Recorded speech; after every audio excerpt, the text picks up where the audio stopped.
இப்போ நம்ம செய்ய போகிறது பொன்னாங்கண்ணி கீரை ஆம்லெட். வாங்க எப்படி செய்யறதுன்னு பார்க்கலாம். ஒரு 2 ஸ்பூன் அளவு எண்ணெய் ஊற்றிக்கலாம். எண்ணெய் காஞ்சிச்சு, காஞ்ச மிளகாய் போட்டுக்கலாம்.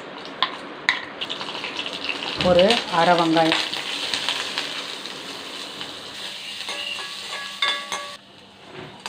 வெங்காயம் நல்லா வதங்கிச்சு. அலசி வச்ச பொன்னாங்கண்ணி கீரை போட்டுக்கலாம். சேனலை லைக் பண்ணுங்கள், சப்ஸ்கிரைப் பண்ணுங்கள். நல்லா கீரையை வதக்கி எடுத்துக்கணும். கீரைக்கு மட்டும் தேவையான அளவு உப்பு போட்டுக்கலாம்.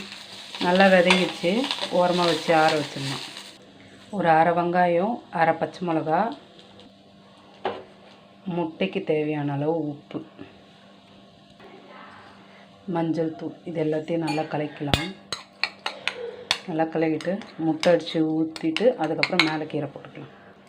முட்டையை உடச்சி ஊற்றி இதில் போட்ட உப்பெல்லாம் நல்லா மிக்ஸ் ஆகிற அளவுக்கு அடிச்சுட்டு அதுக்கப்புறமேல்ட்டு விதைக்கி வச்சுருக்க பொன்னாங்கண்ணி கீரையை போட்டு மிக்ஸ் பண்ணி ஊற்றிடலாம்.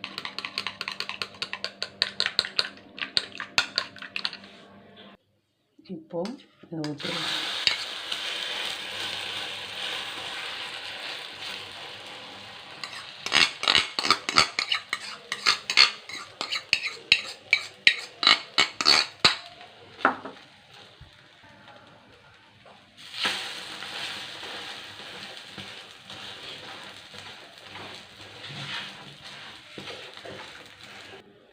பொன்னாங்கண்ணி கீரை ஆம்லெட்.